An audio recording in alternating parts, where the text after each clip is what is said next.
believe it.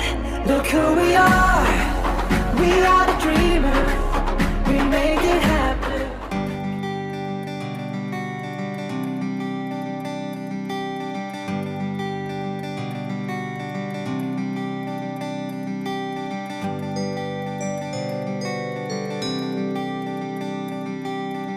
Warahmatullahi wabarakatuh. Waalaikumsalam warahmatullahi wabarakatuh. Bagaimana kabarnya hari ini? Ya, alhamdulillah pada kesempatan ini kita masih dipertemukan kembali dalam pelajaran sejarah kebudayaan Islam. Silakan ketua kelas dipersiapkan anggotanya. Said, salaman, assalamualaikum warahmatullahi wabarakatuh. Doaan Bismillahirrahmanirrahim. Rabbi zidni. Apa hari ini hadir semua? Saya lihat ada teman kita sebagian tidak hadir. Sakit? Wah, mudah-mudahan anakku yang sakit bisa disembuhkan oleh Allah Subhanahu wa taala, diberi kesehatan.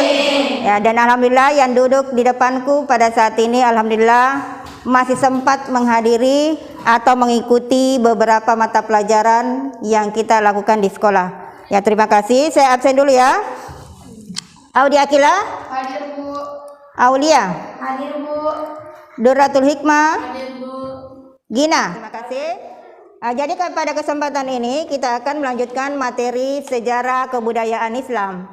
Sebelum itu, saya mengingatkan dulu bahwa pada pelajaran yang lalu kita sudah membahas tentang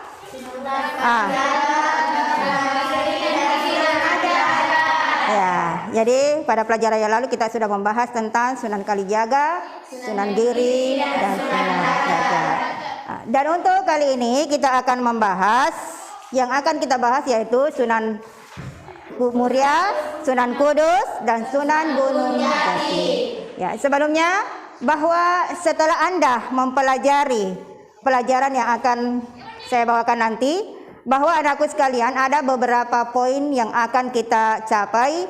Yang pertama, bahwa anakku sekalian mampu menjelaskan tentang biografi Sunan Muria, Sunan Kudus, dan Sunan Gunung Jati. Kemudian yang kedua, anakku sekalian bisa menjelaskan peranan Sunan Kudus, Sunan Muria, dan Sunan Gunung Jati. Sebelumnya, siapa yang bisa menjelaskan apa peranan Sunan Kudus dalam menyebarkan agama Islam?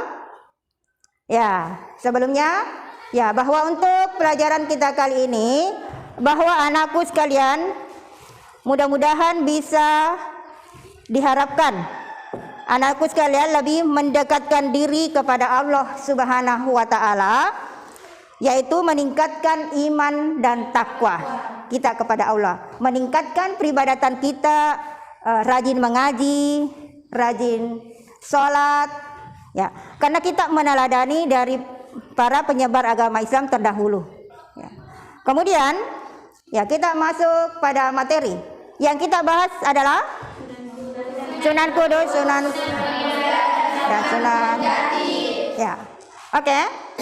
Jadi pada kesempatan ini bahwa Sunan Muria, kita mempelajari dulu tentang biografi Sunan Muria.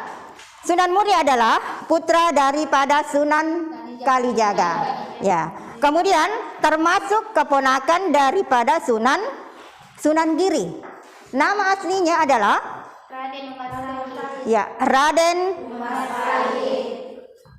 Raden Umar Said.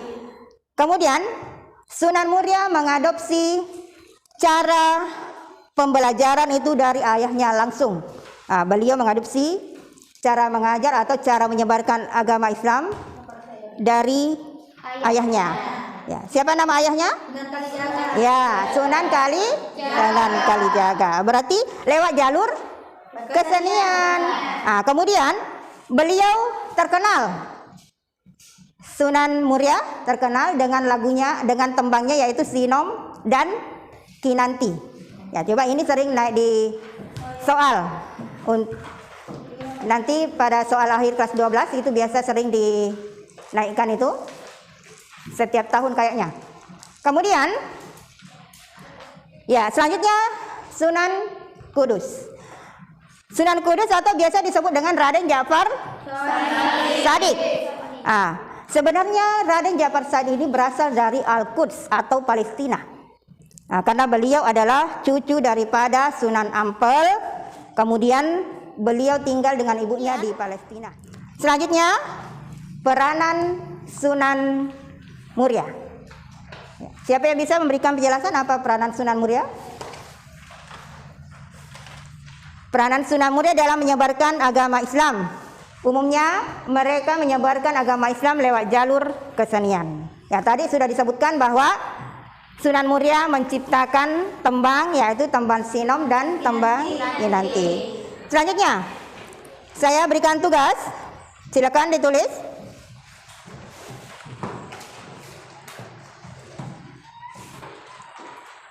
Jelaskan peranan Sunan Gunung Jati dalam menyebarkan agama Islam.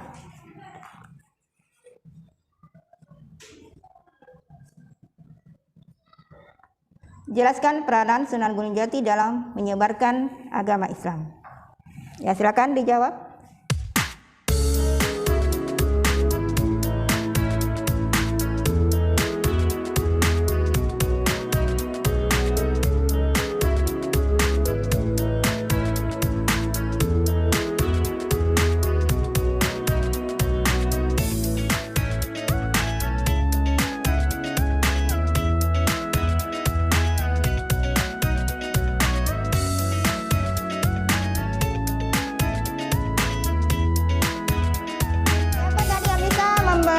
Tanggapan atau jawaban tentang pertanyaan saya.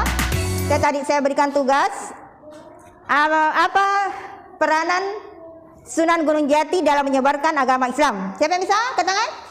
Ya, silakan Saudara Ananda Isdayani, silakan tampil ke depan.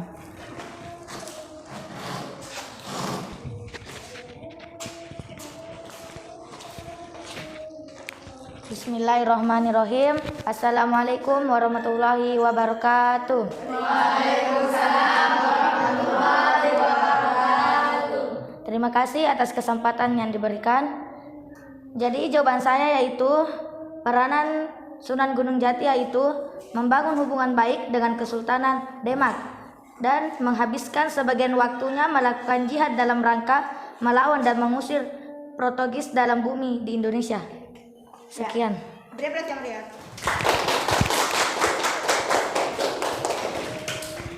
Ya, tadi jawaban Ananda Isdayani bahwa Sunan Gunung Jati menjalin hubungan baik dengan Kesultanan Demak. Karena kenapa? Sering diintimidasi pada saat melakukan penyebaran agama Islam. Umat Buddha atau Hindu melawan karena merasa terintimidasi dengan masyarakat karena masih banyak pengaruh agama Hindu dan agama Buddha, sehingga salah satu strategi dakwah yang dilakukan oleh Sunan Gunung Jati yaitu menjalin hubungan baik dengan Kesultanan. Ada yang mau bertanya? Ya, silakan. Ya, silakan.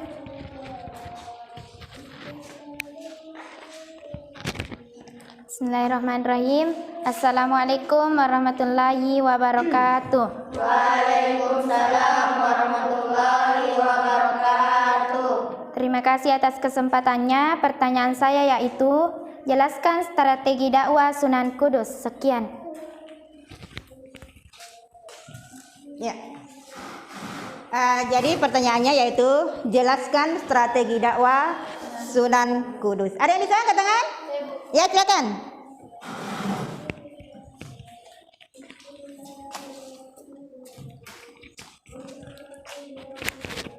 Ya. Jadi assalamualaikum warahmatullahi wabarakatuh. Waalaikumsalam warahmatullahi wabarakatuh. Terima kasih atas kesempatan yang diberikan. Jadi tanggapan saya tentang pertanyaan dari Saudara Wilda yaitu strategi dakwah Sunan Kudus, yaitu membangun masjid yang bernama Al-Aqsa atau Al-Manar. Beliau juga memainkan peran sebagai sosok pujangga yang menciptakan berbagai lagu dan cerita keagamaan dan menggunakan pendekatan wilayah. Sekian, wassalamualaikum warahmatullahi wabarakatuh. Ya, jadi itulah tanggapan dari teman kita. Katanya bahwa salah satu peranan dari Sunan Kudus yaitu membangun masjid yang diberi nama itu Menara Kudus. Ya, karena mungkin itu dia memadukan antara perpaduan budaya agama Hindu dan budaya Islam. Ya, sampai sekarang kita bisa lihat. Kemudian selanjutnya siapa lagi yang bisa memberikan, ya, bisa bertanya? Ya, oke. Silakan.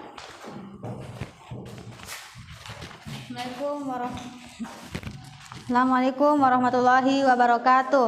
Waalaikumsalam warahmatullahi wabarakatuh. Terima kasih atas kesempatannya. Pertanyaan saya yaitu jelaskan strategi dakwah Sunan Muria. Sekian. Ya, siapa yang bisa jelaskan strategi dakwah Sunan Muria? Ya, silakan.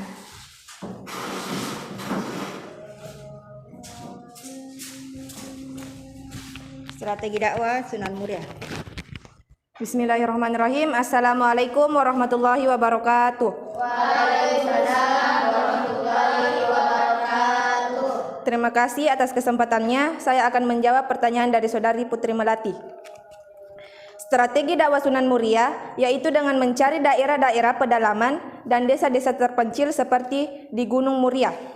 Tujuannya untuk memberikan pengajaran kepada masyarakat di sekitar Gunung Muria dengan mengadakan kursus bagi para pedagang, nelayan ataupun masyarakat kecil lainnya. Sekian, wassalamualaikum warahmatullahi wabarakatuh. Oke, ya kita lanjutkan. Ya, itulah tadi teman-teman kita yang sudah memberikan tanggapan dan pertanyaan tentang pembahasan kita kali ini, yaitu peranan Wali Songo, terutama Sunan Muria, Sunan Kudus, dan Sunan Gunung Jati dalam menyebarkan agama Islam. Nah, untuk selanjutnya saya berikan tugas, silakan dicatat tugas untuk dikerjakan di rumah. Halaman, silakan kerjakan tugas tes formatif halaman 167 dan 169. Dicatat ya. Oke. Selanjutnya siapa yang memberikan kesimpulan bahwa pada kesempatan ini kita sudah membahas tentang peranan Sunan Muria, Sunan Kudus, dan Sunan Gunung Jati. Ada yang bisa memberikan kesimpulan? Ya, silakan.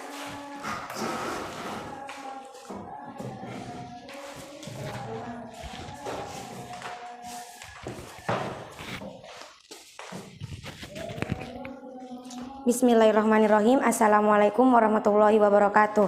Waalaikumsalam warahmatullahi wabarakatuh. Terima kasih atas kesempatannya. Baiklah, setelah membahas materi tentang Wali Songo, kita bisa mendapatkan beberapa kesimpulan, yaitu sebagai berikut. Yang pertama, Wali Songo terkenal sebagai para ulama yang mempunyai ilmu pengetahuan yang tinggi, khususnya ilmu agama. Yang kedua, kecerdasan dan kesalehan para Wali Songo membuat mereka bukan hanya diterima sebagai ulama oleh masyarakat.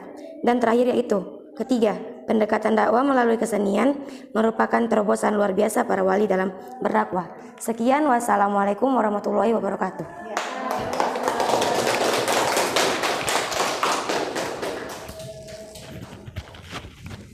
Ya, oke. Untuk kali ini itulah kesimpulan yang dapat kita ambil tentang pelajaran Wali Songo dalam menyebarkan agama Islam, bahwa seharusnya kita para santri lebih menitik beratkan pada meningkatkan iman dan takwa dalam kehidupan kita sehari-hari. Itu intinya. Kemudian hikmah yang dapat kita petik dari pembelajaran ini, yang pertama, bahwa ajaran Islam yang semakin tersebar yang dilakukan oleh para ulama-ulama terdahulu, yaitu sangat luar biasa. bagaimana pengorbanan mereka dalam menyebarkan agama Islam, khususnya di wilayah kita Nusantara ini. Kemudian yang kedua, yang kita harus meningkatkan keimanan kita, peribadatan kita, dan ketakwaan kita kepada Allah Subhanahu wa Ta'ala. Kemudian yang ketiga, warisan intelektual yang diwariskan kepada kita oleh para ulama terdahulu. Mereka menciptakan karya-karya atau buku-buku yang bisa kita jadikan rujukan dalam kehidupan kita sehari-hari. Ya, saya kira demikian untuk kali ini. Sebelum saya tutup, jadi pelajaran yang akan kita pelajari pada pelajaran selanjutnya yaitu tentang kerajaan-kerajaan Islam di Nusantara. Ya, oke. Untuk kali ini saya akhir sampai di sini dan terima kasih. Ya. Terima kasih. Terima kasih. Thank you. Syukron. Arigato. Kamsahamnida. Assalamualaikum warahmatullahi wabarakatuh. Waalaikumsalam warahmatullahi wabarakatuh. Silakan ketua kelas diambil alih. Salaman. Assalamualaikum warahmatullahi wabarakatuh. Doaan. Bismillahirrahmanirrahim. Rabbana fa'na bima 'allamtana. Rabbi 'allimna allazi yanfa'una. Rabbi fakirna wa fakiyadana wa qarabati lana fi dinina. Amin. Ya, terima kasih. Assalamualaikum warahmatullahi wabarakatuh.